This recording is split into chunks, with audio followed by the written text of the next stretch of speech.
jovens e a política, engajamentos e desafios do passado e do presente. E tirado como moderadora, a professora doutora Ermelinda Liberato, a quem passo a palavra.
Eu agradeço o cumprimento do tempo estipulado. Okay. Muito obrigada.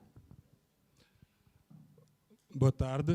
Portanto, vou direto ao assunto, porque temos 15 minutos, é muito pouco. Pela natureza do assunto, a minha intervenção, no fundo, é um pouco para fazer o ponto da situação, como se dizia antigamente, sobre, digamos, a evolução do lugar da juventude na vida política angolana e onde estamos hoje. Isso implica, portanto, que voltemos, digamos, ao 25 de abril, começo por aí, com toda aquela explosão do papel da juventude na sociedade angolana. Antes do 25 de abril, claro que sabemos que havia a mocidade portuguesa, havia, enfim, o escutismo, instrumento, no fundo, do controle social, para além do enquadramento juvenil sob o salazarismo, mas o 25 de abril dá, portanto, possibilidade digamos, a juventude para poderem entrar na política, ou tentar entrar no mundo político à sua maneira. E temos os três modos de interpretação, cada um chega com a sua organização juvenil. Temos, lembra-se da FNLA, da BJR, a Brigada Jovem Revolucionários, que tem o problema, no fundo, da FNLA. A BJR tem o problema da FNLA, uma organização que, quando se instala pela primeira vez na sociedade, tanto na vida, no mundo urbano angolano, tem o déficit de não conhecer esse mundo, pela força do facto de que a sua liderança vinha do exílio, e a BJR, no fundo, vai sofrer essa situação. Não é que toda a gente nessa organização juvenil da FNLA viesse do exterior, mas o núcleo central vinha do exterior. Portanto, eles vão ter esse limite. Aliás, a propaganda do MPLA não vai perder tempo quanto ao tipo de acusações que a BJR vai sofrer. Temos a Jura. A UNITA, no fundo, quando se dá o 25 de abril, não tem verdadeiramente uma organização juvenil. Pelas condições da guerra da UNITA, nos confins aí do leste, segundo as estimativas portuguesas, a UNITA devia ter 1000 guerrilheiros e apenas 395 que tinham armas. Portanto, são condições de luta muito, muito precárias, e quando a UNITA, quando se dá 25 de abril, a UNITA não tem verdadeiramente uma organização juvenil bem estruturada. Mas temos, se vocês forem aqui nos arquivos, na biblioteca, reportagens fotográficas de quando a UNITA entra nas cidades. Na parte sul, há realmente multidões juvenis que aderem à UNITA e dão à Jura aquela consistência que não tinha. E o caso mais problemático é do MPLA. O MPLA sai da mata com a JMPLA, como BJR e a Jura, no fundo é uma instituição, um corpo sem muita expressão, por razões que têm a ver com qualquer condição de guerrilha. Não há uma luta de libertação que tenha democracia inteira, não existe. Portanto, essas organizações vinham com esse déficit em termos de debates internos, em termos de, digamos, abertura, digamos, democrática, como podíamos dizer hoje. Quer a BJR, quer a Jura, quer a JMPLA, que vinham da guerrilha, eram corpos, no fundo, do país a mãos atadas, devido justamente à natureza de todo o movimento de libertação, onde democracia não existia. Mas o MPLA tem a particularidade de lidar não com apenas um corpo, mas uma série de corpos, ou seja, grupos jovens que se formaram aqui sem o MPLA, com diversas ideologias, da extrema esquerda ao grupo mais conservadores, e que olham pela UNITA e pela FNLA como, enfim, corpos estranhos, digamos, ao serviço do imperialismo. E então, o problema é que o próprio MPLA vai ter que se confrontar a esses corpos que o apoiam. Dão apoio contra a FNLA e a UNITA, e a própria JMPLA tem um grande problema, sai da mata um pequeno corpo nas condições que já descrevi e com, de repente, uma massa imensa que entra nesse corpo e traz uma vida nova, mas que não vai forçosamente no sentido em que o próprio MPLA queria. Ou seja, traz, digamos, alarga a base social da JMPLA e mais tem, à volta da JMPLA e do MPLA, os famosos comitês, de extrema esquerda ou mais conservadores, cada um com, no fundo, a sua agenda. E os mais conhecidos de todos nós, alguns dos membros estão aqui na sala, os CACs. Os CACs foram os mais criativos, no fundo, dos grupos de extrema esquerda. Toda a literatura dos CACs que eu reuni nesses anos todos a trabalhar sobre o MPLA é a mais rica em termos de desafio, em termos de tentar criar um discurso seu, que fosse além daquilo que do discurso, no fundo, da aliança com o MPLA. Bom, resultado, temos logo um confronto entre os CACs e a direção do MPLA.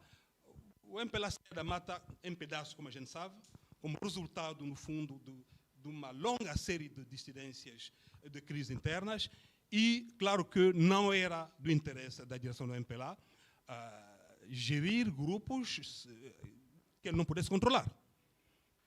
Esse é o primeiro momento do confronto que a UNITA não vai ter, que a FNL não vai ter, mas o MPLA tem. Portanto, esses jovens trazem, no fundo, uma riqueza em termos de novas ideias. Em termos sociais, vêm de todas as camadas. Temos, claro, jovens que vêm dos moceques, mas também jovens que vêm da cidade do asfalto. E alguns deles vinham da família até abastada no tempo colonial. E é com esses grupos que, efetivamente, o MPLA tem que lidar, coisas que a UNITA não tinha e a FNL não tinha. Portanto, são esses grupos de extrema esquerda que, no fundo, trazem algo de novo em termos de dinâmica juvenil. Bom, para fazer curto, o problema é que, por causa desse protagonismo, isso cria já uma situação do MPLA ter que reagir como ele vai reagir anos depois. Ou seja, ou tu vens comigo ou bato-te, para falar como na rua, né? Ou seja, ou tu entra na linha daquilo que eu quero, ou tens problema comigo. Bom, a repressão, no fundo, contra os comitês começou naquele momento, muito antes de 11 de novembro. Só que esses aliados problemáticos é que deram ao MPLA uma nova vida. É que deram ao MPLA, no fundo, até os voluntários para os CIRs, os voluntários na luta contra a FNLA aqui em Luanda e em outras partes da Angola. Quanto à própria Jota, a Jota, agora com uma base social alargada, com uma dinâmica nova que o MPLA não consegue bem controlar, a Jota se torna, porque encontramos a Jota por todo lado, e a Jota tem uma vantagem que a OMA, por exemplo, não tem. na Jota, tem rapazes, tem menina, enfim, tem um pouco de tudo, e se torna rapidamente um objeto de luta também interna do MPLA. Ou seja, a Jota se torna instrumental. E é no 27 de maio que realmente se vai ver esse lugar especial da Jota, como, efetivamente, um elemento de luta dentro do próprio MPLA. Vou passar sobre o papel dos comitês e tudo o que como eles se formaram. Portanto, essa pluralidade de opiniões, essa riqueza extraordinária do teatro até a debate, as famosas greves organizadas no fundo ao nível estudantil, sobretudo contra o Jerome Luanga, se lembram. A UNITA fez o erro de aceitar o Ministério da Educação e, bom, claro que as greves dos comitês eram, no fundo, contra o Luanga. Mas tudo isso vai, pouco a pouco, acabar à medida que aproximamos do 11 de novembro e o início da repressão contra os grupos que deram ao MPLA uma nova vida, deram ao MPLA uma nova base social e que o ajudou a recompor-se. O 27 de maio, portanto, representa aquele momento do fim dessa explosão criativa da juventude, o fim do debate, o fim até do discurso revolucionário. O que vem depois? O que vem depois são, no fundo, 3 décadas de silêncio, que ajudaram muito a empobrecer o movimento juvenil angolano. O fim do debate, o fim... Não há jovem que não sonha em transformar o mundo e que não queira debater, bem ou mal, mas que quer expressar-se. O 27 de maio, no fundo, põe fim àquilo. E temos, no fundo, 3 décadas nas quais tem tentativa de associativismo ao nível da universidade, mas que não vai longe. As primeiras tentativas de marchas aqui não foram longe. E só sei que um dia alguém me mandou um pequeno vídeo. Era um concerto aqui no Cine Karl Marx, em que um jovem rapper iconoclasta chama lá a atenção do seu amigo de infância, o filho do presidente José Eduardo Santos, vai dizer ao teu pai, estamos cansados. A minha primeira reação foi: alguma coisa está para acontecer aqui, não sei qual será a extensão, mas aquilo que os CACs fizeram, que acabou, esses jovens estão a tentar, através da linguagem artística, relançar, no fundo, o desafio juvenil contra os mais velhos, demonstrar o seu mal-estar. Portanto, aquele momento para mim foi como um acordar. Vivendo longe de Luanda, estava nos Estados Unidos, eu descubro que, no fundo, a URAP se tornou, digamos, tentar retomar o combate dos CACs, mas de forma diferente, através da linguagem artística. Ou seja, o MCK e o Iconoclasta se tornaram, no fundo, os herdeiros mas de uma forma diferente daquele discurso que tinha desaparecido com o 27 de maio. Antes de sair do Luanda, eu assisti a um show aqui, no Karl Marx, da Cabitula. Lembram-se da Cabitula, a dança?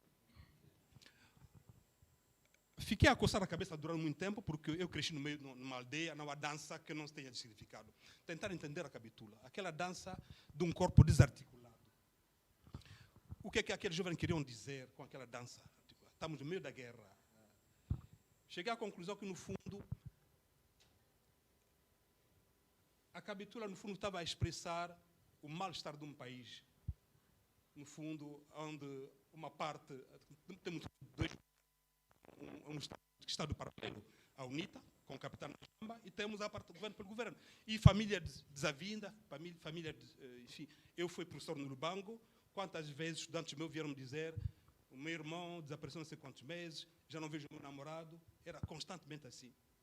Então, família desarticulada. A Cabitula parecia expressar isso de um país desarticulado, porque parecia que o homem que dançava estava embriagado, não conseguia controlar o corpo. Para mim, a Cabitula representava isso. Mas quando aparece o iconoclasta a lançar aquele apelo ao seu amigo de infância, disse que para mim estamos a caminho de uma nova expressão de contestação juvenil, não sei até onde vai, mas é bom prestar atenção a isso. Daí que, de repente, o rap angolano se tornou objeto de seminário lá fora, de 2 seminários, um em França, outro no Canadá. O MCK tornou-se objeto de atenção dos estudiosos. Esses jovens estão a tentar retomar à sua maneira o discurso contestatário. Até onde isso vai, não sei. Qual será o pós-revus, não sei. Mas posso dizer que a greve do jovem Luati criou uma situação de desafio sui generis. Desafiar um poder que tem apenas uma forma de reagir. Tu abres a boca ou bato-te. Em vez de dizer, vamos lá conversar, diz-me lá o que tu queres.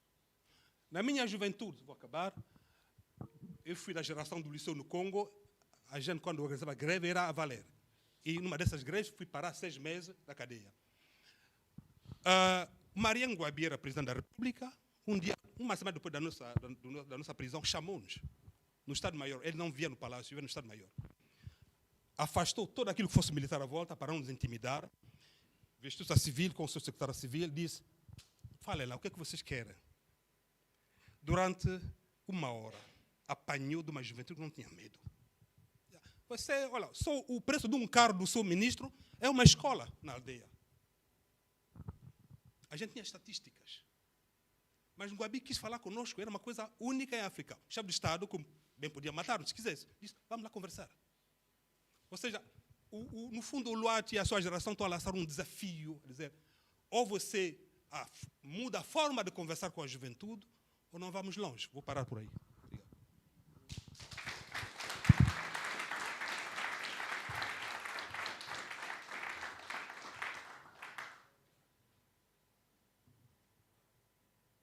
Professor, muito obrigada a você. O cumprimento por você do tempo. Sem mais demora, vou passar a palavra então ao nosso palestrante, Luati Beirão. Faça uma vez mais, reafirma a noção por a imperiosidade do cumprimento do tema. Muito obrigada. Do tempo, aliás. Vai depender se isto vai funcionar. Eu vou-te entregar ali a pendrive, mas eu já estou a ver aqui condições que não favorecem muito. Ok? Ok. Bom, enquanto se abre o PowerPoint, acho que não preciso de me apresentar muito.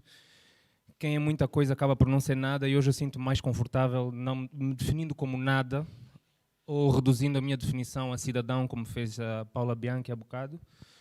Acho que é o mais adequado. Cidadão às vezes ativo, às vezes não tanto. Neste momento um pouco mais ativo do que o meu corpo aguenta e já se tem mesmo queixado disso ultimamente.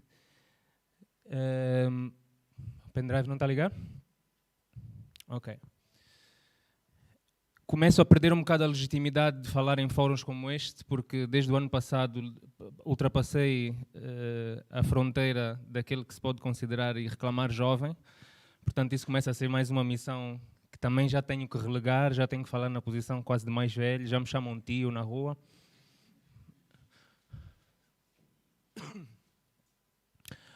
Seria bom que o PowerPoint abrisse.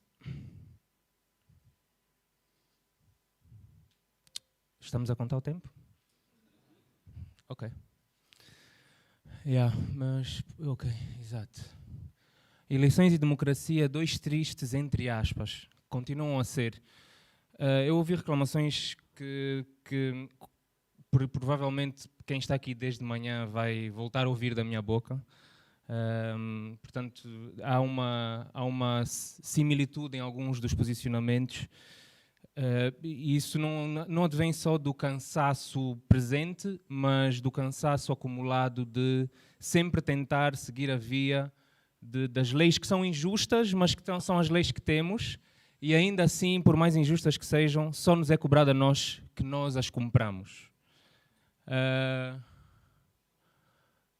Eu antes de começar, eu espero que não chegar aos 15 minutos, eu gostava só de medir nesta sala o nível de fé. E falo de uma fé mais terrena. Eu sei que temos aqui a cruz e tal, estamos numa universidade católica, mas eu falo numa fé mais terrena. Eu gostava de saber quantos, no momento presente, acreditam na imparcialidade da CNE. Okay, eu não vejo nenhuma mão levantada. Eu gostava de saber quantos, no momento presente, acreditam na imparcialidade do Tribunal Constitucional.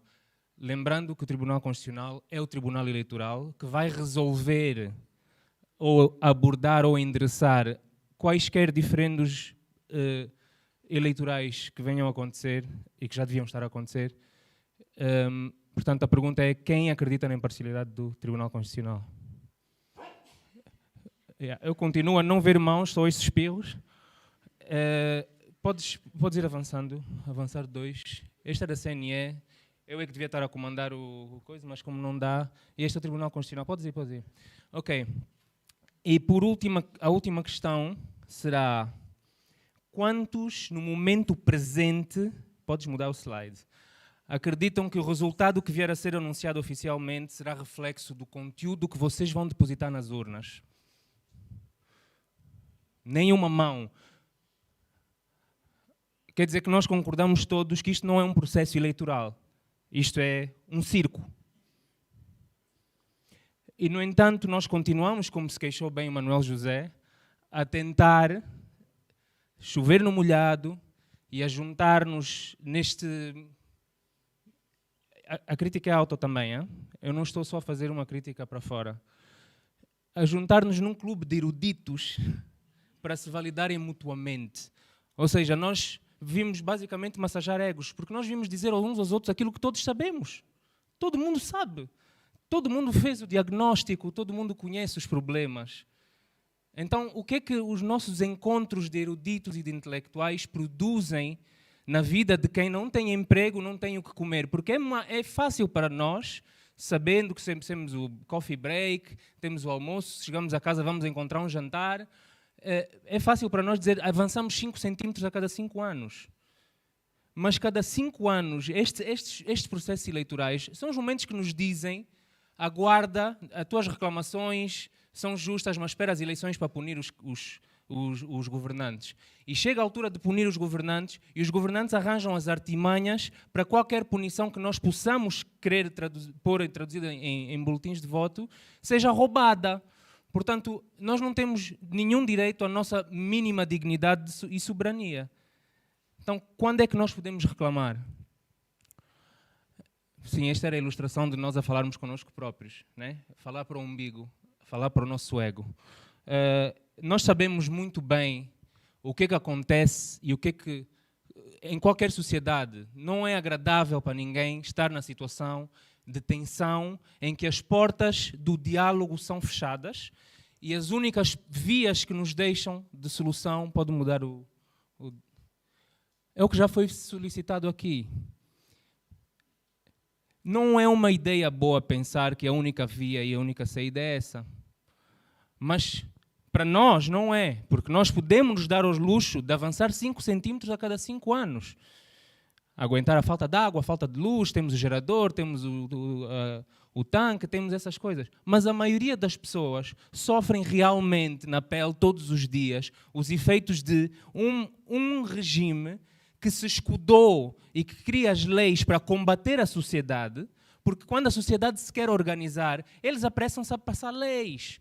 Leis que legalizam a nossa atividade, leis que dificultam a nossa atividade, que nos tornam mais arruaceiros, mais confusionistas, quais os outros termos todos que gostam de nos dar. Eu prefiro aliar-me a estas pessoas e vestir a camisola de arruaceiro com orgulho, porque eu sei que se eles consideram que um trabalho é forte o suficiente para criarem leis para o impedir, estamos a fazer alguma coisa bem feita. Pode mudar. Nós vamos para as eleições com presos políticos, quase já ninguém fala neles. Porque nós nos habituamos que essa é prática comum. É o que o regime faz. E porque são tantos os problemas todos os dias, são tantas as violações e as agressões todos os dias aos direitos humanos mais elementares, que nós tornamos isso um hábito e já não falamos. Mas é inaceitável que nós vamos a eleições com presos políticos. Estes jovens não têm culpa daquilo que são acusados e é evidente, da mesma forma que nós não tínhamos aquela culpa que nos era imputada. Então, qual é a nossa moral enquanto cidadãos de deixar que o processo decorra na normalidade e esperar que se consume aquilo que nós sabemos que vai se consumar? Porque está claro que vai se consumar. Podes mudar. Bom, isto é uma notícia que também não é novidade, podes passar para o seguinte. Até membros do clero é preciso interromper a atividade que fala de paz, de justiça, o slogan que o MPLA gosta de criar até hoje, 20 anos depois de ter conquistado a paz, ainda até hoje é o slogan que se usa para as eleições. E quando membros do clero e da sociedade civil em geral se juntam para falar da mesma paz e do que ela significa e de como ela deve ser mantida, tem que vir polícia armada para impedir. Isto aconteceu em Cabinda há 2 semanas atrás. 2 semanas atrás, em ano de eleições. Que paz! Que paz! Que paz é que nos dão a nós? Pode mudar. Que paz em Kakulo Cabaça, quando pessoas que estão a protestar e a organizar-se com os seus sindicatos para protestar condições laborais são abatidas como porcos e não se fala mais no assunto, acabou-se o assunto, esqueceu-se o assunto. E nós vamos a eleições com práticas diárias dessas, recados que se passam a quem tente se organizar para protestar, seja pelo que for, é que mata-se e culpa-se a vítima. A vítima é culpada pela sua morte. Foi assim no Monte Sumi, foi assim em Cafunfo e agora é assim em Kakulo Cabaça. E vai ser assim enquanto nós deixarmos que seja. Porque nós queremos ser cidadãos cumpridores da lei. Mas a lei só serve para nós cumprirmos. Pode mudar. Eu selecionei 3 pequenos certos de um trabalho que estamos... Até aqui eu estive a falar na minha opinião pessoal. Eu sou o presidente da Associação Handeka e faço parte de um movimento cívico chamado Mudei. A associação faz parte desse movimento também e eu não posso veicular todas estas opiniões como do movimento. Então agora eu vou diferenciar a minha opinião pessoal para mostrar 3 pequenos exemplos de trabalho que nós temos tentado fazer para alertar as pessoas dos vícios do processo. E eu escolhi apenas 3 minutos com 3 leis que estão a ser violadas no processo eleitoral. Não sei se o som vai se ouvir. Ou se tem que se encostar o microfone aí. Vai se ouvir o som? Ok. Não. E com o microfone dá? Um contrato público, ou seja, feito por uma instituição do Estado. Ou seja, por nós. Existem regras mínimas para se recorrer ao nosso dinheiro. E elas são a publicação no Diário da República, no Jornal de Angola e no Portal das Compras Públicas. A publicação em órgãos internacionais se o concurso for aberto a empresas estrangeiras, o que é o caso. Nessa publicação deverá constar, entre outros, o chamado caderno de encargos, que é na verdade uma lista de coisas que pretendemos obter do serviço que contratamos, e o critério da escolha. O Portal das Compras Públicas deve divulgar que a empresa ganhou um concurso e vai usar o nome para nos fornecer o serviço contratado. Bom, para além dos três peças, eu ia terminar com um dos vídeos que nós produzimos e que metaforiza o processo eleitoral com um jogo de futebol. Não vai ser possível ver os vídeos, pelos vistos, porque ver assim, só a passar as letras e ver os bonequinhos não tem piada. Então, se calhar, quanto tempo é que me falta? 4 minutos? Então, se me permitem, como artista, e solicitando já que o direito do artista de ferir as suscetibilidades, eu gostava de terminar com um texto que já se tornou uma música que alguns de vocês conhecerão. Os vídeos depois podem ver na internet. Com seu passo triunfante, ela veio radiante, entoando Angola avante, deixando a malta em transe. Que que sagaz. Mas num ciclo que é constante, a euforia delirante, o coração palpitante, esse instante foi fugaz. O malfeitor não perdeu tempo em revelar os seus intentos e não se deu por satisfeito até ler de Panda Jaz.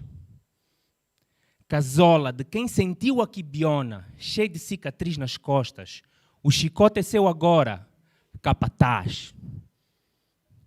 Todos esperam que o artista romantize a impostura, cantando Angola é linda, enquanto o barco afunda. Mas como todo mangurra que sofre com a conjuntura, o que o artista quer dizer é foda-se a ditadura. Pegar bilhete só de ida para a puta que o pariu e nunca voltar a pôr os pés nesta espelunca. Pedir para sonhar com Angola justa, quem nasceu num pesadelo de saia justa, é justamente um contrassenso. Cadê a tuja? Meu patriotismo posto em causa, patriotas compram casas com jabá que vivem malas no Dubai e Portugal. Buçalismo é nossa marca, cotas corrompem ratas, boi de range na entrada, nem sabe que chave que abre qual. Liberdade não se come, democracia foi imposta e por isso passa fome. Rico tira foto e posta. Acaba de nos matar, mas por favor, banda sonora. Lá não tem como faltar. Dom Matias, Dona Iola. Pergunta que não quer calar. Será que irá chegar a hora em que os filhos desta pátria irão conhecer a glória? É tudo.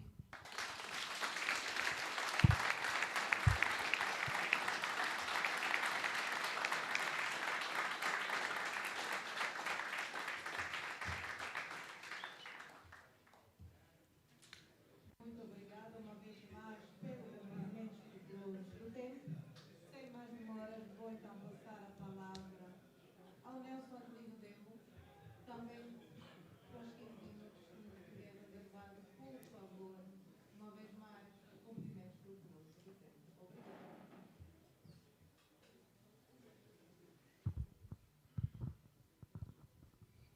Dois. Infelizmente, nós que viemos do hip-hop, sentar não estamos acostumados. WhatsApp. Eu, quando olho para essa sala, sinto-me feliz. Há muitos cotas aqui que eu tenho o máximo respeito e uma grande consideração. Mas quando olho nos olhos deles, o que é que eu consigo entender? Provavelmente no futuro serei eles também sem uma Angola se realizar. Cota, nosso velho Andrade aqui, ainda é jovem. Não deu certo. Olho para o Cota, idem. Cota Reginaldo teve nos calabouços, não deu certo. Eu sou isso. Cota Carlos Rosado, ok. Cota Mabeco, não deu certo. Vamos continuar a discutir Angola na perspectiva da intelectualidade, do grão fino, do livro. Acredito que isso não será a solução. Para um país que supostamente tem 32 milhões de habitantes e nos perguntam assim, o que é que os jovens fazem na política? Só temos que responder, também não podemos fazer nada, senão dançar com o duro e beber cuca. É o que nos resta. Porque se a gente olhar a construção do Estado, o modelo de Estado que a gente tem, é um Estado de ditadura e totalitarismo, em que não existe um contrato social. Nós todos somos prisioneiros, sem algemas, mas livres, porque até a gente anda. As celas não têm portas, mas a política do MPLA nos corrói, nos humilha todos os dias. Porque ela é uma estrutura podre, que não foi feita para dar certo. Angola nasceu dentro de uma conjuntura do poder da força. E o que a gente vive no dia a dia é o poder da força. Tu queres me falar da minha participação na sociedade como jovem? Ok, me cobra. Mas vamos olhar o Orçamento Geral do Estado. O que é que se aplica em políticas sociais? Zero. Educação, 6%. Mas a bufaria, a polícia e o exército estão acima dos 16%. Então, claro que aqui vamos encontrar o resultado do macro da realidade do país que a gente tem. Um país que a gente vai continuar a discutir, a lançar relatórios científicos. Mano, João Lourenço não precisa disso. Porque a estrutura e a natureza daquele poder é anti-diálogo. Eles não estão preparados. Vamos ir para o próximo pleito eleitoral, para ir pintar os dedos, sentarmos nos bairros e falarmos, ué, eu votei, eu também votei. Como é? Tia Joana, manda mais 5 cucas, mano. 2027, provavelmente terei 50 anos de idade. E eu olho para trás, o que é que deu certo? Nada. Estou na idade do Cota, Calundungo já também, ele era jovem. Os jovens não dão certo nesse país, muito menos os velhos têm, de alguma forma, um descanso na sua velhice. Porque desde 1977, o MPLA abriu espaço onde vai nascer, depois, mais anos, uma música que ela tem um outro contexto quando ela foi escrita pelo Cota Valdemar Bastos, mas depois tornou-se o hino coletivo dos angalantes. Xemene ainda não fala política, famílias divididas, mãe zungueira nos dias de hoje, pai segurança, meu. 32 milhões de habitantes, não temos 1 milhão de pessoas empregadas, do ponto de vista formal, isso é um grande perigo. Não só estamos a criar desempregados, mas estamos a criar as próximas bombas, os fardos humanos. Se a gente nunca trabalhou, nunca descontou IRT, o que é que será do futuro? Estamos na Universidade Católica. Ok. Estava ali atrás, vi boa de relatores, e qual é o impacto que esses relatores têm, sem desprimor, sem tirar mérito, de alguma forma. Mas estou a dizer, vamos continuar a ficar nos livros a discutir. Por que é que não vamos parar um dia e dizer é possível criar o horizonte que nos merece? Sem olhar para egos. O que é que não deu certo? Os acordos do Alvor eram egoístas todos, nunca olharam para a sociedade civil, o MPLA, a FENELA e a UNITA. Queriam dialogar com os ex-colonialistas portugueses, fracassaram e deram uma guerra civil. Veio o 27 de maio que calou. Por que é que a gente não tenta? Como é que uma sociedade de 47 anos de existência não tem autoridade moral? Quando a gente vê a autoridade moral em Angola, é o gatuno.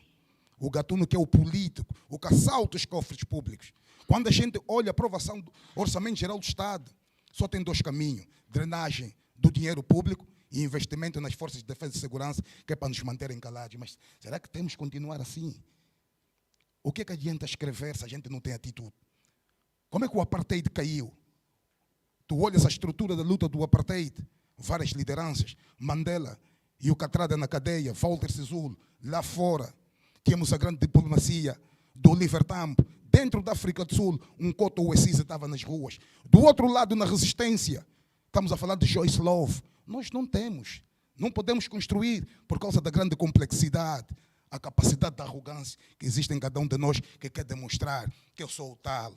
Ok, que sejas o tal, mas vive dentro de uma gaiola de ouro que é a tua casa, é só meter o pé na rua que eu sou o próximo bandido com uma arma para te roubar.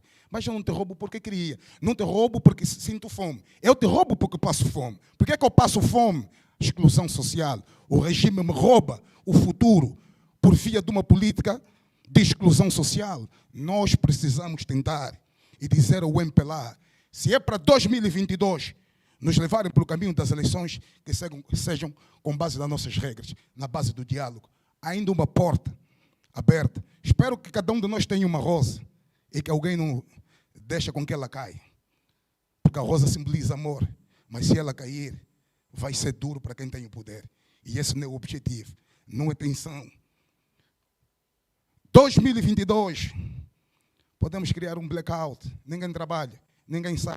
Quem está nas bombas de combustível não vai trabalhar. Quem trabalha com táxi não vai trabalhar. Temos que demonstrar um sentimento. Se é anticonstitucional, que me tirem o artigo 40 da Constituição. Se é anticonstitucional, que me tirem o artigo 41. Se assim o é também, que me tirem o artigo 47. Até quando? Não preciso de palmas, preciso de ação coletiva. Preciso de cada um de nós, coração a bombear, para que seja só um coração único e a gente fazer o país que nós merecemos. Caso contrário, irmãos, e eu concordo com o Luado, é o próximo pleito de mais uma brincadeira, que é para a gente eleger bandidos que andam de fato e gravata. Falam português com muitos truques e não se realiza nada. O que é o poeta? Isto é uma pergunta, mano. Professores universitários, estudantes universitários, acadêmicos, artistas. Há uma situação que a gente olha em Angola que é um grande perigo, a polarização. Porque as pessoas estão habituadas que quem tem que dar opinião tem que ser o indivíduo legítimo. Desculpem-me aqui, vocês, eu tenho problemas às vezes na combinação dos termos, porque às vezes o meu plural é como o S. Então quero vos dizer que eu não sou acadêmico, eu sou intuitivo. Eu venho do hip hop. Eu venho de ruas, eu falo realidade, porque eu vivo com quem tem um estômago que ronca. Eu não estudo, eu estou a fazer diagnóstico. Não inventei o Kazenga, nem alarguei o Xindovavo, nem eu que sou aquele que incentiva os tiroteiros nos bairros. Vão para aqueles bairros do Capalanca. 2 gangues discutiram há 1 mês e meio atrás a um indivíduo, um menino de 16 anos que foi assassinado. Abriram-lhe a barriga, tiraram as vísceras e comeram com massa, com arroz. Em pleno século XXI, num país que é tão rico. Que riqueza que a gente tem. Se não existe empatia. Quem estuda é arrogante. Quer mostrar que sabe, mano. Dessa maneira a gente não constrói a nação. Dessa maneira a gente não constrói o país por via da arte, da ciência. Há um elemento fundamental que eu gostaria de frisar. Se a gente olhar os sentimentos que levaram a luta contra o colonialismo, nem foram acadêmicos. Os acadêmicos apareceram depois da cultura estar a discutir. Foram os sobas. Rainha Ginga não estava na Universidade Católica. Muto Iaquevela não estudava na Universidade de Agostinho Neto. O sentimento de liberdade e a defesa da tese cultural daquele solo pátrio que lhe pertence, porque foi a primeira combinação que ele teve do encontro com a terra, foi o cordão umbilical. Eles discutiram. Mas quem destruiu foram os acadêmicos. Quando começaram a formar os movimentos de libertação nacional, os egos inflamados. Nós podemos fazer um país. Nós podemos fazer um país e temos a maior possibilidade de fazer um país. As portas do diálogo devem continuar abertas. Nós somos uma geração que temos que bater de frente e continuar a bater. Há um país que tem que se realizar.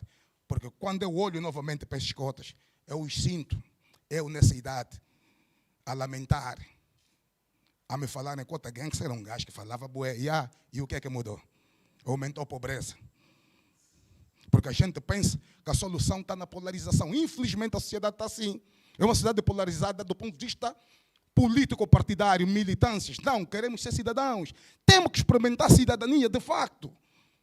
Militante é para partido que tem as tuas escolhas, a gente vai reconhecer, mas eu preciso ser angolano, mano. Eu não quero ser o da UNITA nem do MPLA. Eu preciso ser da Angola e ter uma escola, uma escolha e uma simpatia político-partidária. O que a gente assiste é polarização. Esse é dos maiores males que nós temos nesse momento no nosso país. O cidadão está adiado e se levou a imagem do militante. O militante é de resolver o país. O país vai ser resolvido com cidadania. Muito amor.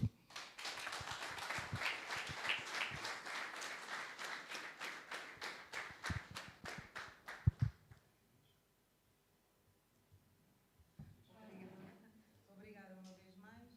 Passo, já sem demoras, a palavra. Para termos também mais tempo de debate, passo a palavra ao Sr. Isidro Fortunato. Uma vez mais, como já sabe, o cumprimento escrupuloso do tempo. Já parece uma gravadora, mas é sempre bom relembrar. Muito boa tarde a todos. Eu queria tocar aqui num assunto relacionado com a ideia de identidade coletiva. Muitas vezes nós falamos sobre democracia e nós esquecemos, o Luati falou aqui muito bem, que a democracia nos foi imposta. Historiadores como Patrício Batiscama falaram sobre o Ilundo, uma espécie de democracia que existia antes do contato colonial.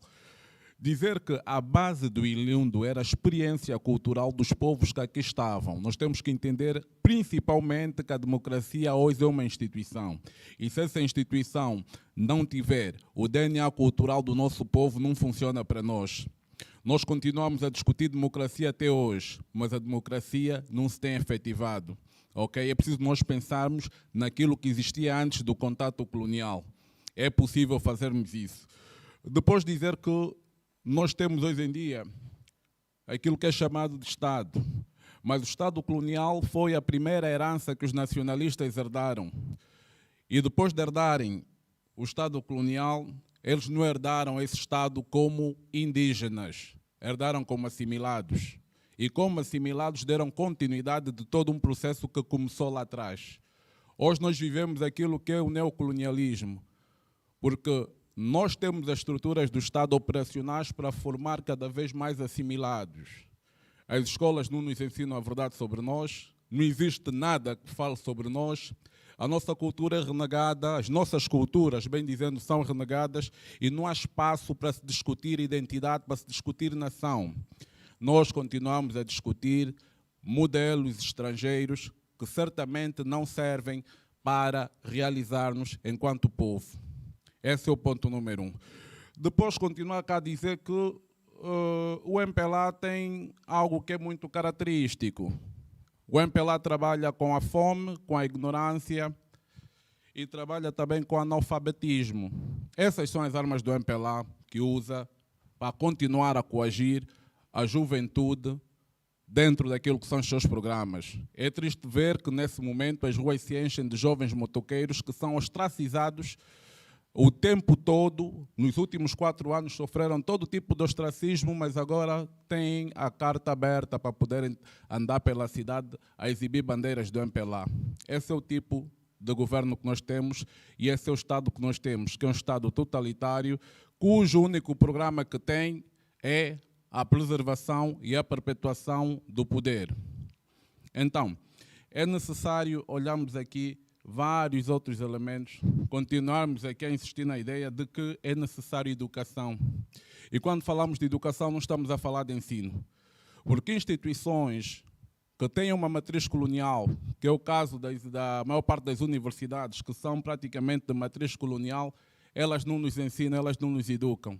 Elas nos ensinam a ser bons repetidores daquilo que é produzido além das nossas fronteiras.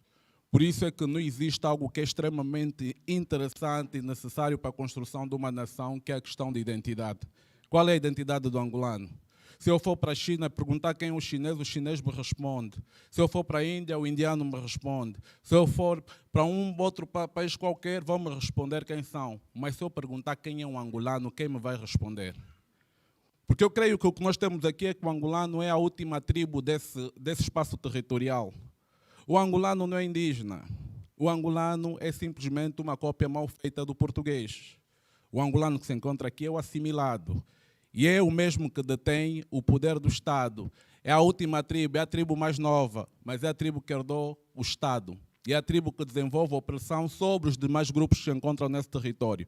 Dizer, quando falamos do cafunfo, não estamos a falar propriamente de angolanos contra angolanos. Não estamos a falar do Estado angolano, composto maioritariamente por assimilados, que lutou contra o povo, que assassinou barbaramente o povo na Lunda Chokwe, em Cafunfo. Quando falamos da Sexta-feira Sangrenta, nós não estamos a falar de angolanos que mataram angolanos, estamos a falar do Estado angolano que assassinou o povo Bakongo. O mesmo estamos a falar do Cafunfo, estamos a falar do povo Lunda Chokwe.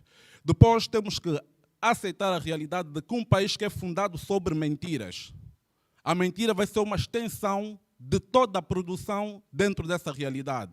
Mentira política, mentira econômica, mentira social e mentira histórica e cultural.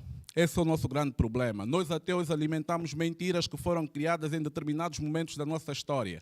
Não existe como esse país ir para frente se esse país não for refundado. Se não houver um pacto de nação, não saímos do mesmo lugar. Nós ateus temos vergonha das nossas culturas. Nós ateus não discutimos como o povo que devia discutir para selar as suas próprias diferenças. Não temos isso. Nós continuamos a viver aquilo que é a neoescravidão. Porque isso é escravidão. Não temos direito à palavra, não temos como reivindicar os nossos direitos. Além disso, devemos lembrar que nem temos direitos. Então nós precisamos de discutir a questão de identidade. Se nós queremos uma nação, precisamos discutir a questão de identidade. Porque um ponto interessante é que não existe democracia sem cultura. E não existe cultura sem identidade. E nós não temos nenhuma nem outra. Como é que queremos ensaiar a democracia se nem sabemos quem somos? Quem somos? A maioria do pessoal aqui nessa sala não sabe quem. Nós não temos uma ideia de quem somos. Somos angolanos. Angolanos de onde? Angola é uma ficção. Toda a gente sabe do projeto ultramarino português, do projeto colonial. Antes da Angola já existiam povos aqui. E dizer que o slogan "um só povo, uma só nação" não foi um slogan cultural. Devia ser um slogan de unidade cultural, mas não é um slogan meramente político. A bandeira não nos representa porque ela não faz recurso à herança política, à herança cultural dos nossos povos. Não houve inclusão dos nossos povos. A bandeira não é resultado da nossa riqueza e da nossa herança cultural. A bandeira faz jus a um período da nossa história no qual foi feita aliança com os polos comunistas, e hoje temos a bandeira que nós temos que não tem nenhum significado cultural. O país foi construído sobre mentiras e nós continuamos a viver essas mentiras, perpetuamos essas mentiras, e é o que se disse aqui, os meus colegas todos foram cientes aqui. Nós continuamos a votar para nada. O Luati falou muito bem aqui que ninguém acredita nas instituições que estão a comandar o processo eleitoral, mas vamos votar novamente. O que é que vai acontecer? Nada. Não existe mudança. E não existe um espírito de coletividade porque não existe uma identidade, não existe cultura para regular o nosso comportamento social. Nós estamos a ser sempre... Por isso é que o nosso povo é facilmente influenciável. Aqui tem gente que é pouca-pi, tem gente que segue noite e dia, tem gente aqui para tudo. Mas não tem gente unida para construir esse país na sua verdadeira dimensão. Porque nós estamos unidos. O que une um povo é a sua cultura. Nós precisamos discutir cultura. Porque é fácil aqui olharmos para as coisas, mas nós temos de dizer que tanto a oposição, tanto o partido da situação, têm os mesmos vícios, foram formados dentro das mesmas perspectivas. Mas quando eu falo disso, atenção, eu não estou a dizer o que é que pode vir a ser, mas estou a dizer como é que as coisas são. A ideia do partido que manda, a ideia do militante está em ambos os lados. E nós precisamos de mudar isso com muita urgência. E não vai ser fácil. Olha que não vai ser mesmo fácil, mas é preciso que se mude. Nós temos que olhar a alternância não como mudança efetiva, mas como um espaço de realização de mudanças. Porque muitos de nós estamos a falar em alternância como se a alternância fosse mudar tudo magicamente. Não. A juventude, a sociedade civil deve estar preparada para enfrentar os desafios do seu próprio tempo.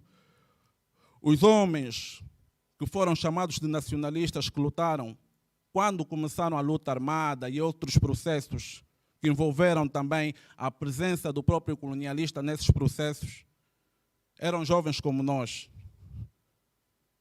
E se Angola uma vez foi libertada, ela precisa de uma segunda libertação. E a juventude tem que se levantar novamente. Nós precisamos de assumir a responsabilidade que nós temos de mudar o nosso tempo. Nós precisamos disso. Nós temos que olhar a alternância como um espaço de possibilidades. Nós temos que olhar, inclusive, a democracia nesse momento, não como um elemento que deve entrar aqui, porque a democracia é uma instituição, como eu disse a princípio, ok? Nós precisamos de olhar para a nossa experiência cultural, ou seja, a democracia ela deve ser maleável o suficiente para ela poder dar espaço à nossa experiência cultural e ela ter um modelo próprio de desenvolvimento que permita que o nosso povo se reveja nela. Não é essa democracia de imposição que é uma instituição ocidental. E quando ela se consolidar, com certeza vai continuar a responder uma instituição e toda instituição tem uma agenda. Nós falamos sobre economia, falamos sobre isso tudo, mas não existe nenhum processo econômico que possa acontecer sem educação. O nosso problema é fundamentalmente educação. E a educação deve ser cultural. Não é essa educação de ensino que nos ensina apenas aquilo que é o sistema de supremacia branca no mundo. O homem branco fez tudo, o homem branco fez, o homem branco fez aquilo. Eu não estou cá para ofender a ninguém, mas estou a falar uma realidade que é muito, muito presente. Nós precisamos de um sistema de educação, mas que seja um sistema de educação que se reveja nas nossas sensibilidades culturais. Nós precisamos, se nós continuarmos com esse projeto de educação que nós temos hoje, vai acontecer é que não vai haver mudança de forma alguma. Porque as pessoas todas que funcionam, que estão dentro dessas instituições, estão a ser criadas para lutar contra os nossos próprios interesses. A vaidade é um elemento natural desses espaços. A ideia do indivíduo que se assimila, a ideia do indivíduo que passa por esses espaços é uma ideia de cooptação e agenciamento. Essas pessoas vão lutar contra os nossos interesses. Então é necessário que se refunda esse país. Esse país precisa de refundação. Nós precisamos de fundar esse país dentro de valores que nos representem a todos como povo, mas precisamos primariamente de unidade cultural. Precisamos de discutir dentro de uma proposta que se revejam todos os povos. Precisamos de olhar a cultura, as culturas, como uma base de sustentabilidade e desenvolvimento e principalmente a educação. Para podermos pensar em economia, porque nesse país já passou muito dinheiro. Economia não é dinheiro. Economia são as pessoas que criam a dinâmica econômica. Nós precisamos de pensar nas pessoas. E essas pessoas precisam de uma educação centrada nos desafios que nós vivemos como povo.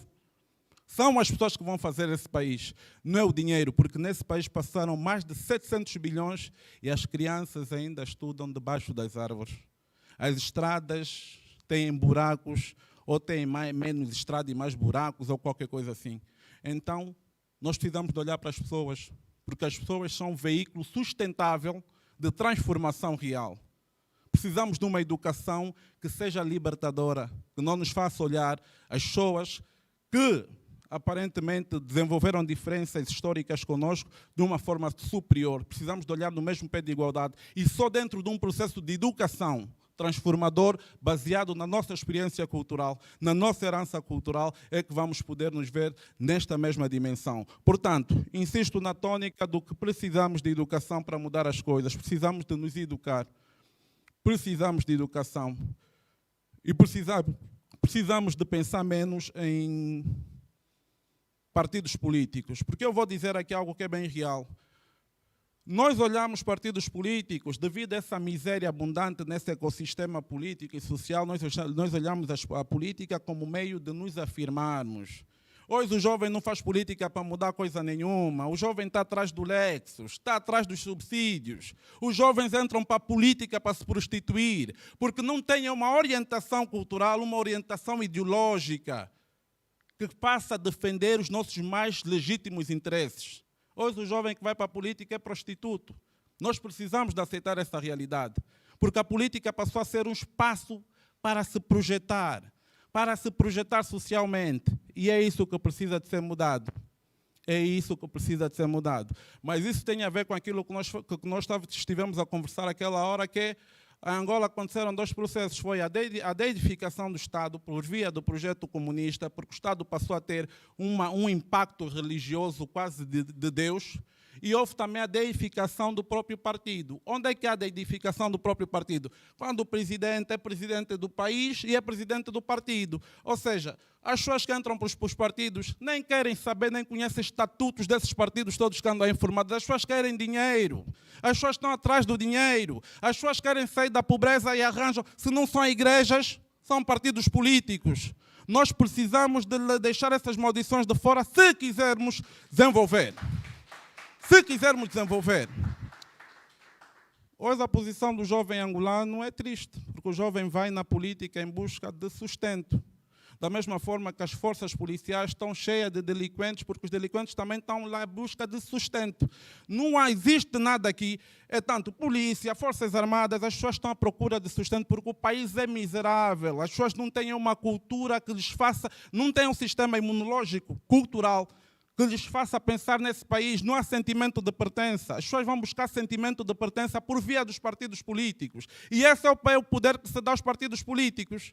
Os partidos políticos têm o poder que a pobreza nos concedeu. As pessoas estão atrás de cargos. Muitos estão a fazer política, mas estão atrás de cargos, na verdade. Querem sentir o conforto daquele Lexus, do ar-condicionado lá dentro, aquilo deve ser fresco. E depois as miúdas todas vêm atrás. Também querem garinas. Por isso é que o país está como está. Depois, quais são as nossas referências atualmente? Luá Tibeirão cantou Ecos de Revolta há muito tempo atrás. Foi uma música que eu considero uma das músicas mais reveladoras que eu ouvi, Ecos de Revolta. Fala sobre essa situação cultural que nós vivemos, sobre esse neocolonialismo. Mas o que é que nós estamos cá a fazer, afinal de contas? Nós precisamos de sentar para discutir esse país. Senão os ciclos vão se repetir. Nós estamos todos a caminho da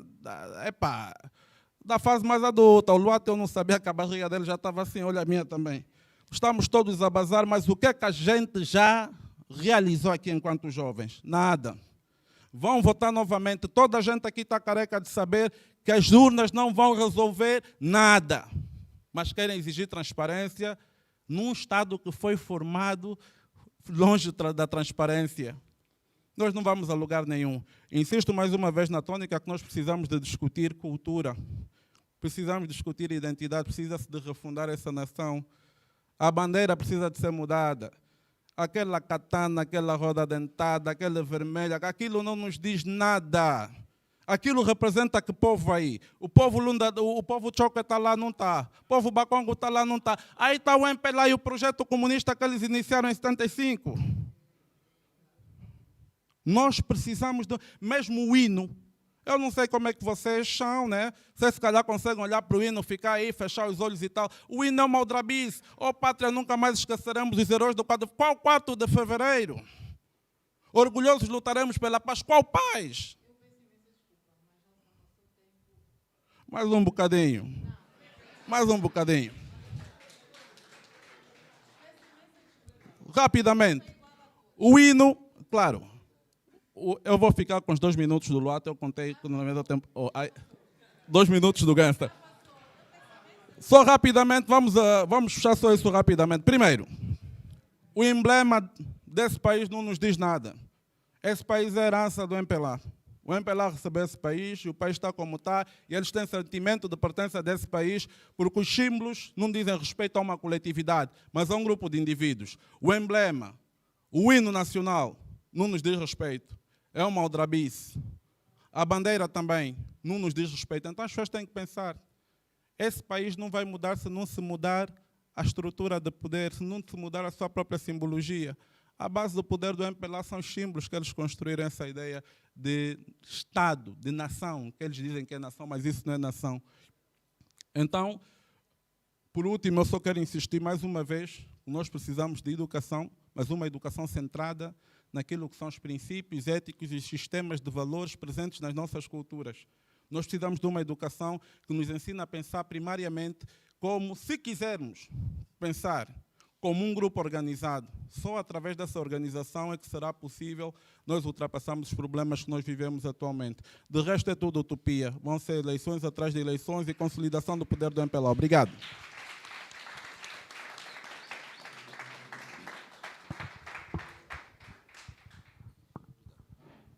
Muito obrigada a todos os participantes. Vou então passar a palavra ao público. Temos, infelizmente, apenas tempo para uma questão para cada palestrante. E quando digo uma, é apenas uma questão. E peço também que sejam diretos, ou seja, vão diretos à questão, porque realmente estamos muito em cima do acontecimento. Se queremos dar espaço aos outros, temos que respeitar esse espaço. Dou então a palavra ao primeiro, por favor.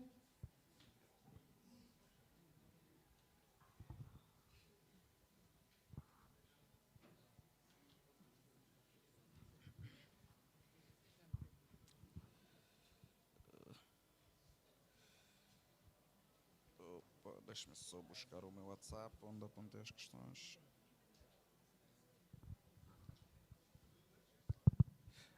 Alô? Muito boa tarde a todos. Eu sou Gabriel Bunga, jornalista de profissão. Penso que alguns me conhecem. Em primeiro lugar, gostaria de parabenizar os organizadores desta conferência. Eu gostaria, se possível, e agradeço, por uma questão de educação e respeito, se alguém tem que conversar com outro alguém, que se retire. Pois esse burburinho, esse barulho de trás, a comunicação já não está tão boa, interfere e distrai. Queremos todos falar, queremos todos opinar, mas também há quem só queira ouvir. Então vamos nos respeitar todos uns aos outros, por favor. Desculpa. Muito obrigado, eu é que agradeço.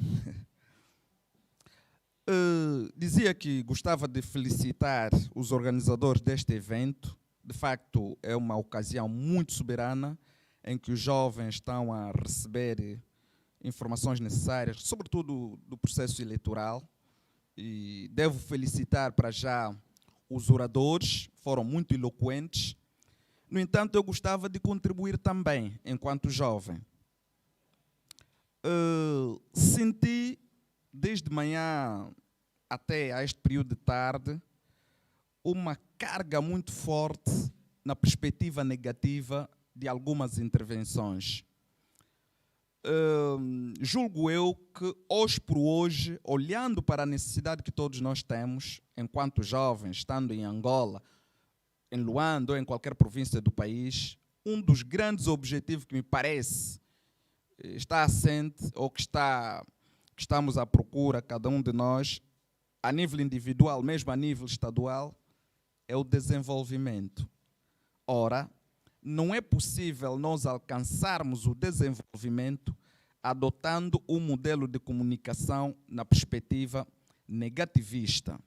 Eu entendo que é possível, sim, alcançarmos o desenvolvimento abordando as questões numa perspectiva positivista, diria melhor, construtivista. Estamos numa unidade acadêmica e, a nível da ciência, há quem diga que a comunicação destrutivista já caiu em desuso.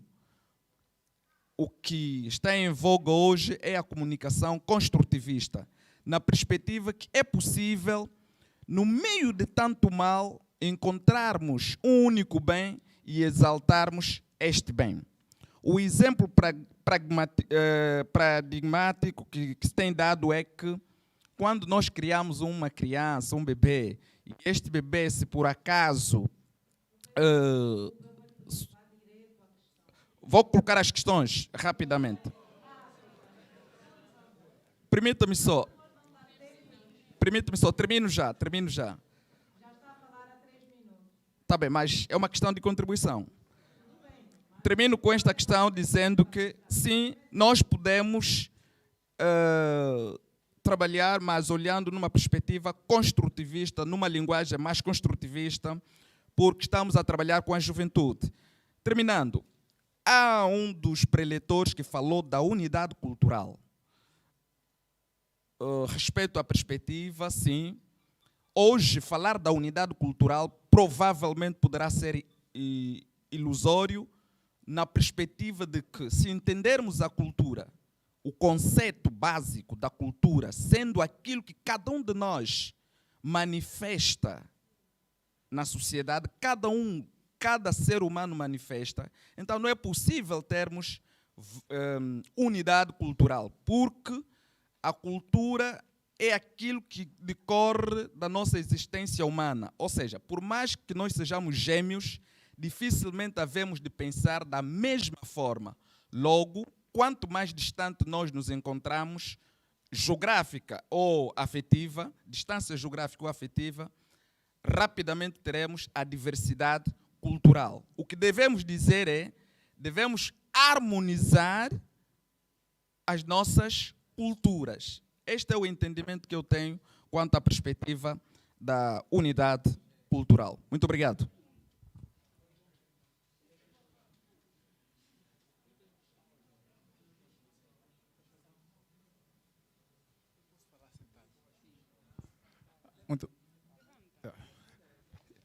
Boa tarde a todos. Eu sou João Samuel, estudante.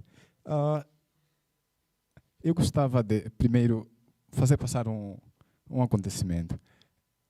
No dia 11, aquele dia 11 que houve a manifestação e faleceu Inocêncio de Matos. Antes do dia 11, eu tinha convidado um amigo para também fazer parte, porque eu tinha feito parte daquela manifestação. E ele me disse que eu não tenho interesse nenhum em fazer parte de nenhuma manifestação, porque não dá em nada. E apesar do sofrimento que vivo, então, se morrer é descansar, então prefiro viver cansado. E aqui denotou alguma coisa muito interessante, que parece que toda a gente tem isso, o medo. E sabemos que as eleições, até agora, há sinais que não haverá transparência. Isso é um facto, e toda a gente sabe disso. E parece que, do que se disse aqui até agora, a juventude e outros painelistas, parece que já se esgotou o meio de comunicação, que é o diálogo. Parece que deu-se conta que o outro lado não quer dialogar, e está-se a criar um outro mecanismo, como se disse, a rebelião. Também é outra situação interessante. Mas aqui a questão é, será que todos nós estamos preparados para superar o medo que temos dentro e agirmos de acordo com os nossos interesses, ou seja, agirmos de acordo com a lei e fazermos com que os nossos direitos sejam realmente cumpridos. E por outra coisa, há uma questão muito estratégica que tem acontecido. Se olharmos nos municípios, veremos que há escassez de escolas. E as escolas não respondem à demanda dos cidadãos ou das pessoas que tinham que ter acesso. Se olharmos nas condições em que estão submetidos, primeiro, os professores universitários, veremos que é uma questão estratégica. Ganham migalhas, aquilo não é remuneração, é migalhas. Ganham migalhas e as condições em que estão submetidos os estudantes também é uma questão estratégica. Estudantes universitários não conseguem ou têm imensas dificuldades de fazer uma análise crítica sobre a realidade social, econômica que tem acontecido no país e, sobretudo, política também. E se formos a ver, é só olharmos nas manifestações que os estudantes fizeram para reivindicar algumas condições dos estudantes universitários, veremos que foi só uma franjinha. Quer dizer que poucos estudantes universitários estão emancipados para exigir o mínimo. Isso já é grave. É gravíssimo na medida em que os estudantes não conseguem olhar para o país e pensar o país. E outra questão, insistindo no medo. Eu geralmente tenho uma cultura de culpar os mais velhos como culpado das condições sociais e econômicas que o país vive, só por uma questão. Por quê?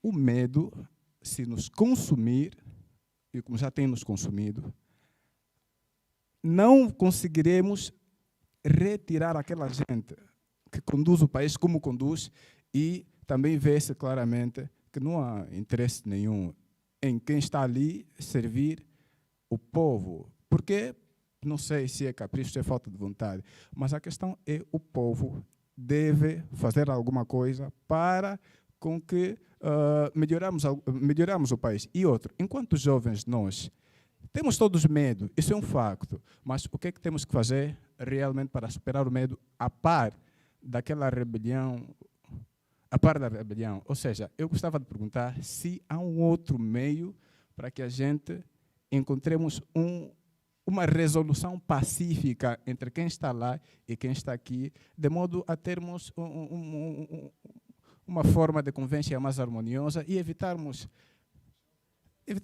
confusões, evitarmos sofrimentos, choques. Obrigado.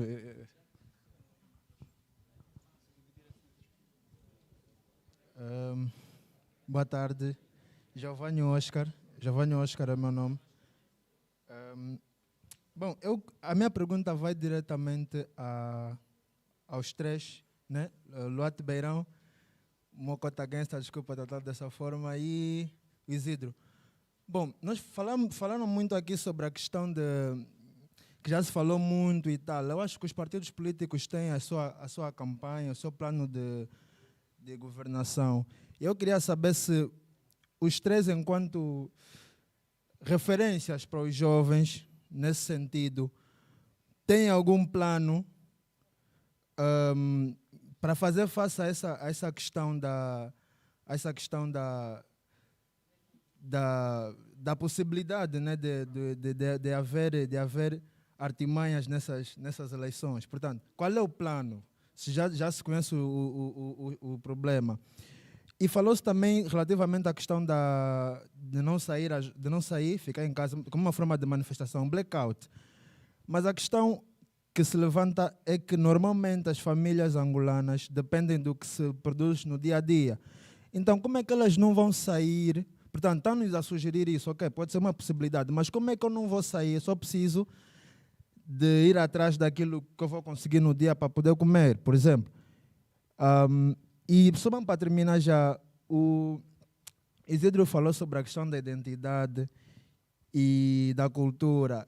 Não sei se salvo, né, melhor opinião, eu acho que olhando assim para o Isidro não vejo uma questão cultural, né? Então, uma representação. Eu não sei se isso tem. Eu não sei se a forma de vestir não tem nada a ver com a cultura, coisa que eu acho que eu não concordaria, mas eu gostava de saber, então, como referência também para os jovens que vêm a pregar, assim, entre aspas, vamos assim dizer, essa questão da cultura e da identidade, como é que pode explicar essa questão? Eu acho. Obrigado.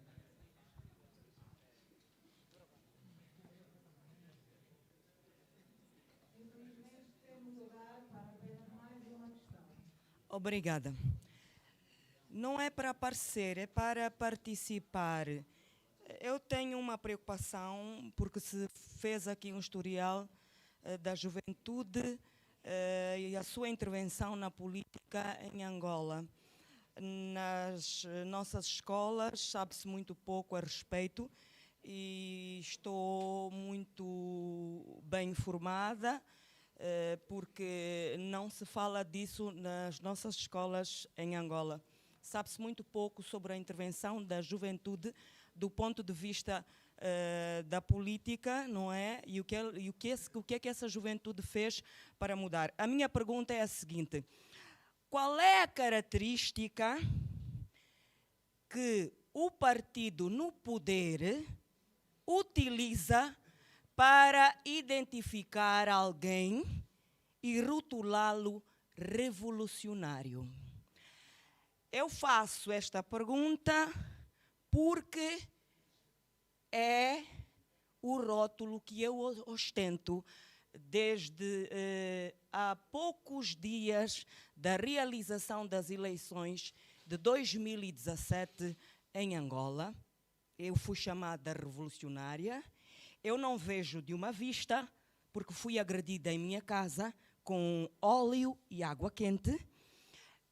Atiraram pedras para o meu portão, que está amolgado, e começaram a gritar: viva Empelá! E eu perguntei: ora, muito bem, viva Empelá! Podem gritar pelo país inteiro. Qual é a relação entre o viva Empelá e a minha pessoa? Fui mandada para casa porque sou revolucionária. Então a minha pergunta é a mesma. Quais são as características que se utiliza para se rotular alguém de revolucionário? Muito obrigada.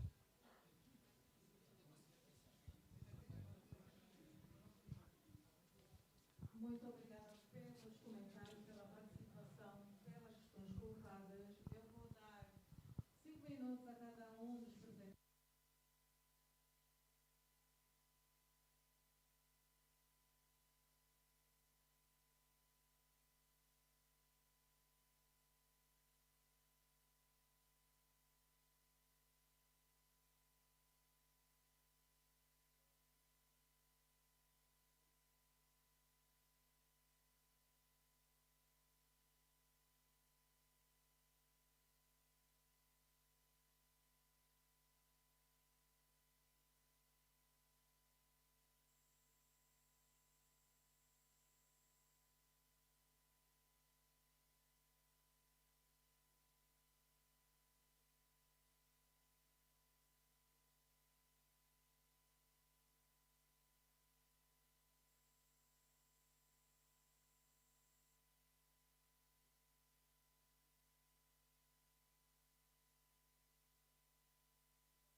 transversais a todos os povos que se encontram aqui. O alembamento é transversal, não só nos povos que estão no território de Angola, mas a toda a África. Depois nós temos as escolas iniciáticas. Em Angola temos escolas iniciáticas, em África toda temos escolas iniciáticas. Estamos a falar de Mukanda, Chikumbi, estamos a falar do Loa, estamos a falar do Efico, estamos a falar de escolas iniciáticas que preparam o indivíduo para compreender-se dentro da perspectiva cultural. Então, são práticas que são extensivas a todo o território. Depois nós temos a circuncisão também. Então, quando a gente fala desses aspectos aqui, são aspectos de unificação. Os povos precisam de se unir. Depois vem o pensamento político, o pensamento econômico, tudo isso deriva da cultura. E a própria cultura é que tem o poder de invocar as instituições. Hoje nós temos um monte de instituições que não nos servem para nada porque elas não foram invocadas pelas nossas culturas, foram invocadas por necessidades colonialistas. Depois, outro ponto aqui interessante é sobre como eu me visto. Olha, quando a gente fala de imagem também deve ser um projeto do próprio Estado, deve ser projeto de Estado, ok? Mas prontos, eu vesti-me dessa forma, mas eu tenho a minha simbologia. Esse cascola aqui eu comecei a utilizar depois do assassinato do Inocêncio de Matos e utilizo até hoje. Ele tem essas cores aqui, uns confundem com bandeira da UNITA, outros confundem com grife da Gucci, mas isso aqui é a bandeira do panafricanismo, ok? Então me sinto confortável nisso. Eu acho que o mais importante nesse momento é o que nós trazemos como mensagem. Quando a gente solidificar, porque a cultura é a base. Se nós chegamos lá, vamos discutir cultura. E quando discutir cultura, nós temos que criar os mecanismos para que as pessoas se apresentem dentro de uma imagem dignamente africana. Mas, por enquanto, a luta ainda continua. Não sei se a vitória é certa, mas a luta continua. Depois, deixa-me só ver aqui rapidamente, escolas iniciáticas, Gana, lembramento, escolas. Eu acho que essas foram as perguntas que foram feitas, mas eu preciso de dizer que a cultura é, acima de tudo, um sistema de pensamento. E enquanto nós continuamos a buscar elementos, por exemplo, nós temos aqui um discurso que nos prepara sempre para falhar. Nós não temos um discurso cultural. Esses espaços como que nós estamos, como é o caso da Universidade Católica, esse é um espaço de reflexão, um espaço acadêmico. Okay? As pessoas que vão sair daqui, muitas vão ser conduzidas, vão chegar a espaços de poder e decisão, mas elas chegam lá com o quê? Com a mente dentro de uma estrutura de pensamento que não lhes prepara propriamente para defenderem a África, para terem sentimento de pertença por África. Você aqui ainda pode aprender muita coisa que o homem branco é que fez quase tudo que está à tua volta. E não é, em pleno século XXI, não é. É inacreditável que nós ainda estejamos a aprender que aqui em África não tinha escrita, que o homem branco nos deu escrita, que o homem branco nos deu tudo. É inacreditável. Nós estamos numa instituição superior. Nós devemos estar a discutir aqui questões culturais, devemos estar a sistematizar o nosso pensamento africano dentro desses espaços, mas não estamos a fazer isso. Nós estamos a ser criados sempre para defender e para colocar o homem branco numa posição de superioridade civilizacional, porque nós passamos a aprender que o colonialismo não foi uma agressão histórica, que o colonialismo foi um privilégio para nós conhecermos aquilo que nós chamamos de civilização hoje. Então é perigoso. Nós precisamos até de mudar os espaços acadêmicos. O pensamento africano tem que estar aqui dentro.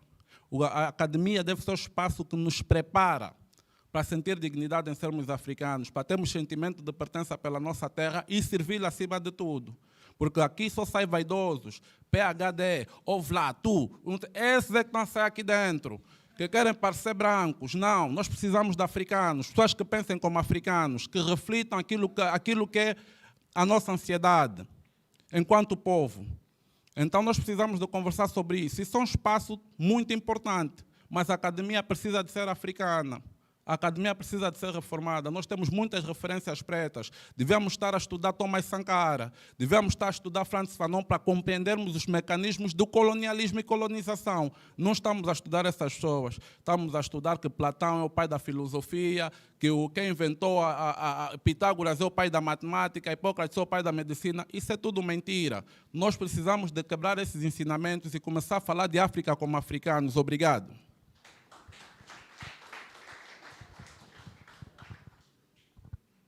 Muito obrigada. Não sei se mais... Acho que não me foi dirigida especificamente uma questão, tirando a da confusão, que era para todos, né? Disparou para toda a gente. E acho que a outra questão que eu poderia responder ou tentar responder era de como é que se rotulam revolucionários, porque é a mais simples de todas. Basta pensar, e basta pensar em voz alta, e que esse pensamento seja divergente ao da vontade de quem quer impor a versão única, que é o MPLA, claro, né? Então, se escreveu publicamente, se falou publicamente e criticou publicamente, está aí o rótulo.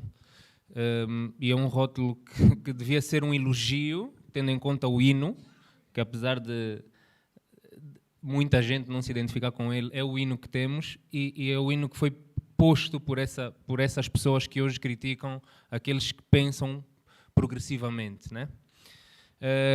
O medo não tem uma resposta, não há uma fórmula. Acho que há uma frase qualquer, e não sei quem é o autor, que diz: vai, e se der medo, vai na mesma. E é o limite, é a única coisa que eu posso dizer. Todos nós enfrentamos esse medo, esse frio na barriga, mas é porque sabemos que se aceitarmos subjugar-nos esse medo, não temos a perspectiva de corrigir nada daquilo que nos é imposto. Não temos a perspectiva de melhorar nada, porque somos escravizados por esse medo. Então é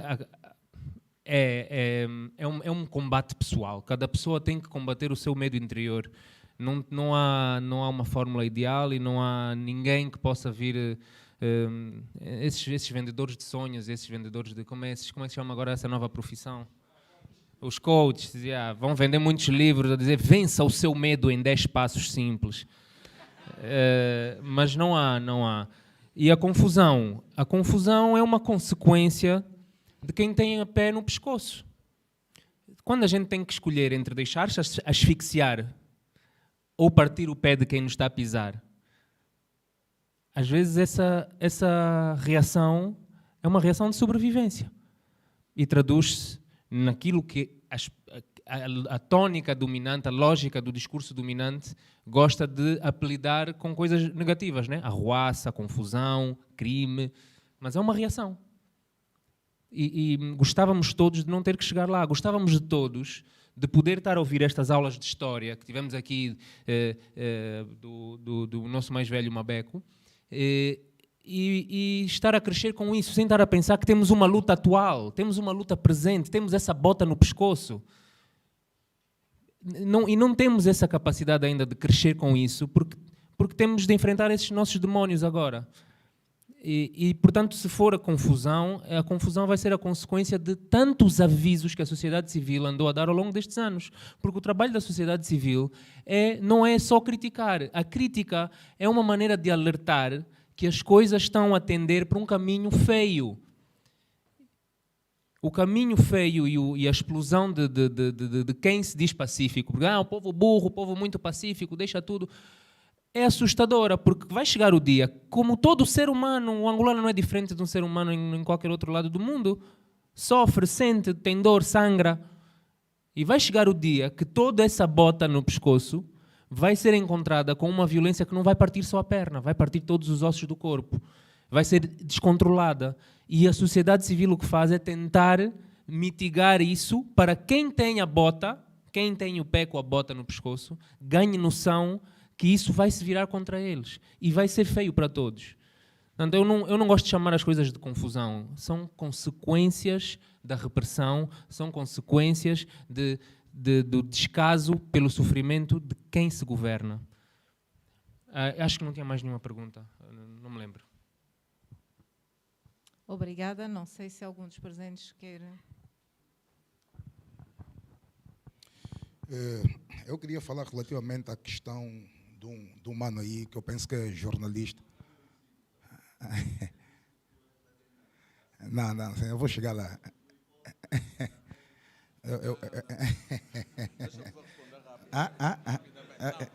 Não, calma. Mais velho Pestana, é só para lhe responder rapidamente que o hip-hop é um movimento espiritual africano. O hip-hop tem origem africana. Ele é um movimento que ele vai ressurgir na América, mas ele é um movimento tipicamente africano. Todos os elementos que estão dentro do hip-hop surgiram da África e saíram da África e foram manifestados do outro lado do Atlântico. O hip-hop é puramente africano. E alienado é quem pensa o contrário.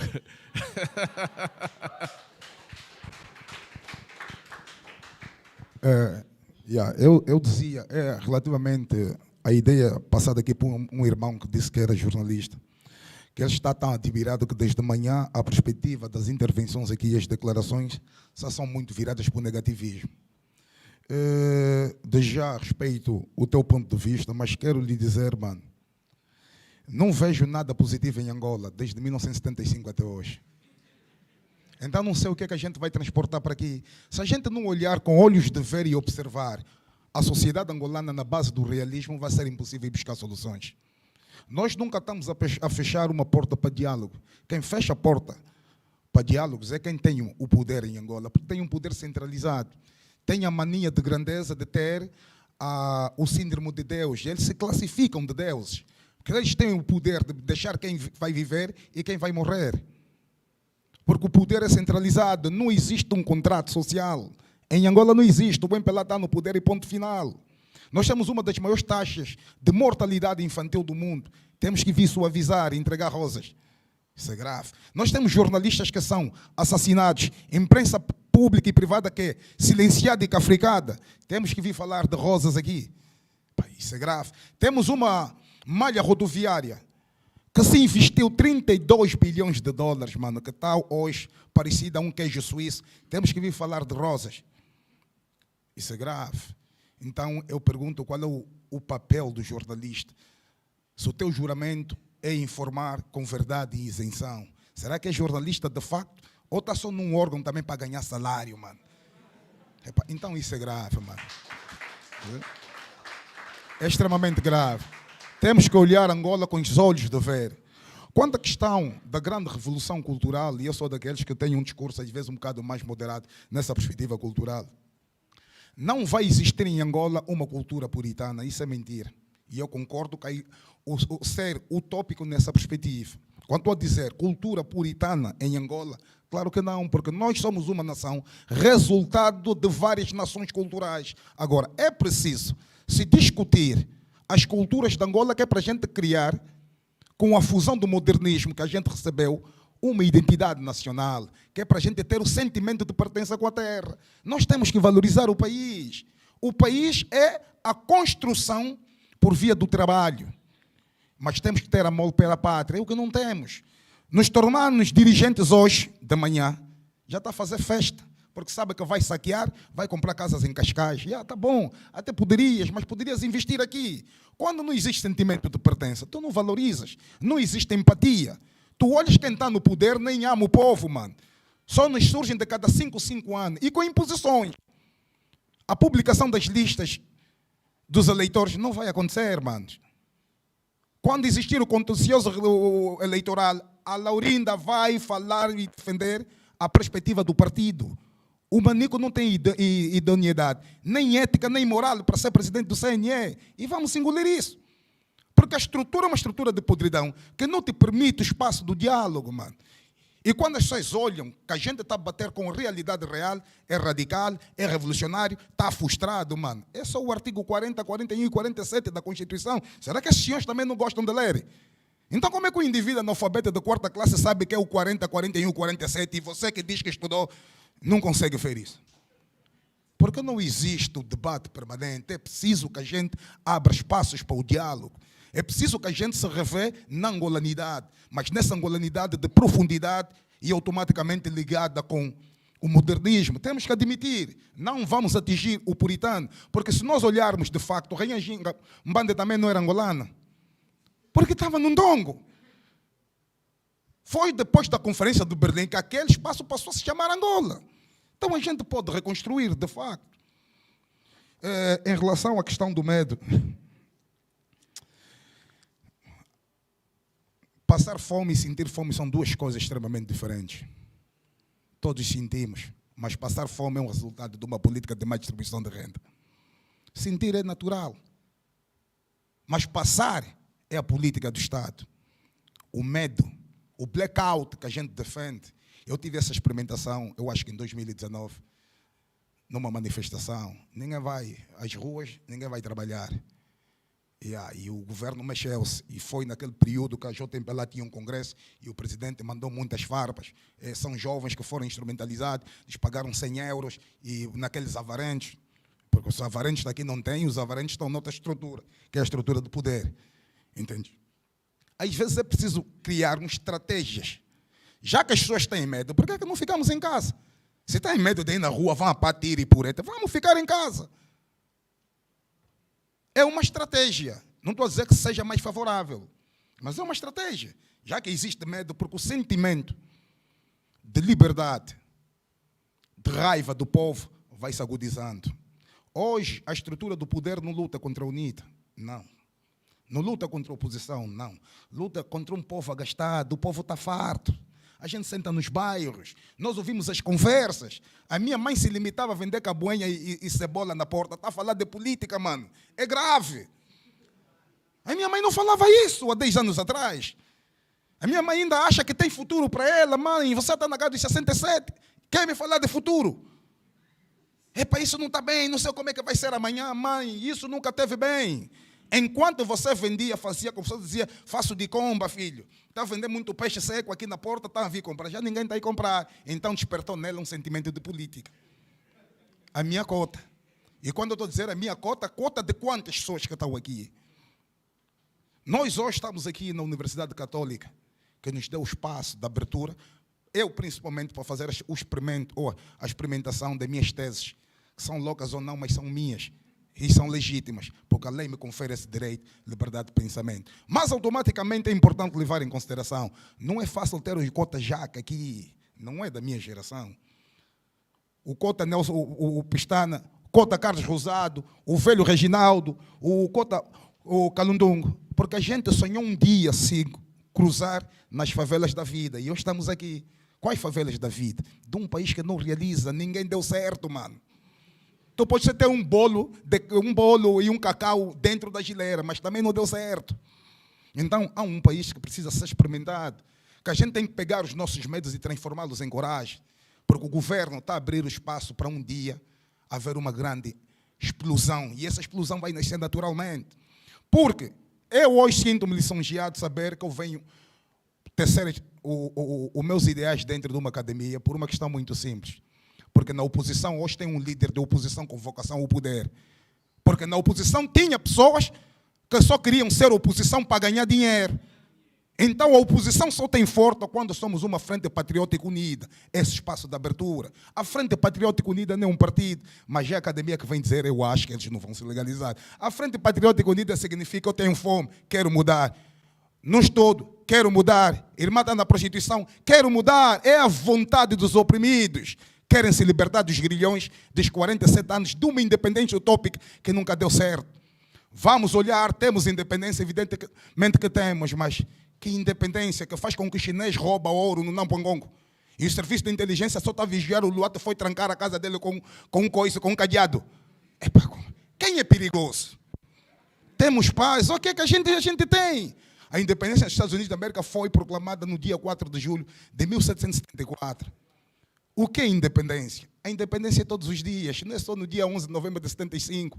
A independência é todos os dias na realização dos sonhos e os desejos e os anseios do povo. O que é a paz? 4 de abril.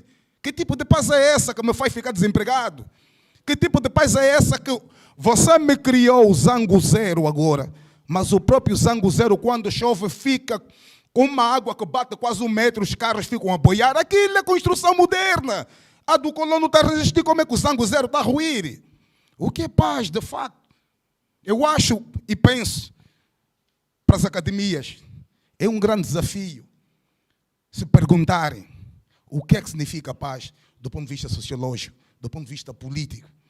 Como é possível num país com quase 5.000 instituições religiosas, mas não existe amor ao próximo?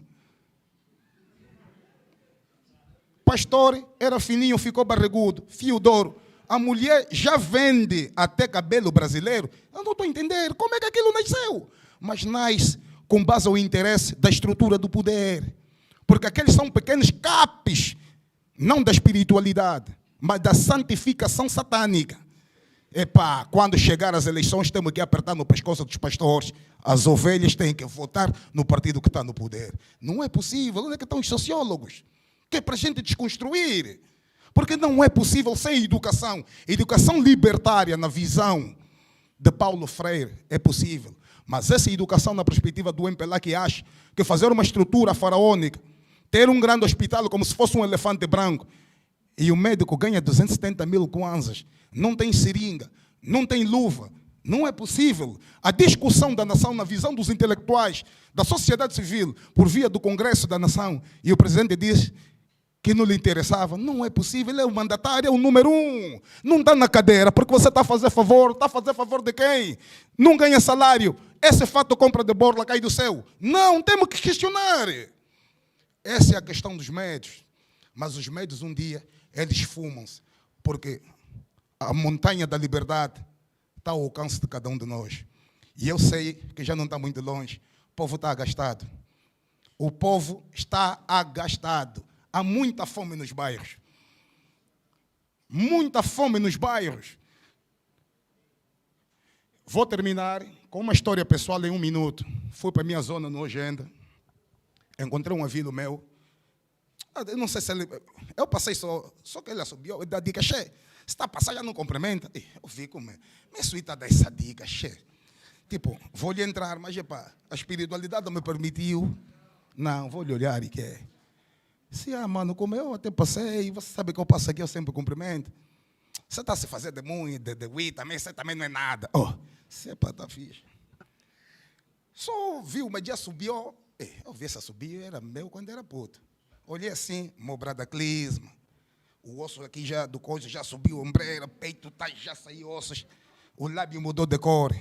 Esse é o Dr. Carlos Rosado. E o professor Nelson Pistanda Bonavena. É o whisky the best. Como é possível uma sociedade deixar com que um uísque seja empacotado em plástico? Vai ver a degradação de saúde pública que está acontecendo nas periferias. Meu amigo ficou tipo um cabide. E minha mãe me disse, já viste o fulano? Eu disse, não. Então, a última vez que ele vi, ele já está tipo um cabide andando. Como é possível um país independente? São questões que se parecem fúteis, mas é um atentado à saúde pública. Estamos a falar de independência e soberania. Porque nós queremos achar que discutir é só o diamante e o petróleo, o povo está a morrer com álcool nas periferias. Muito obrigado.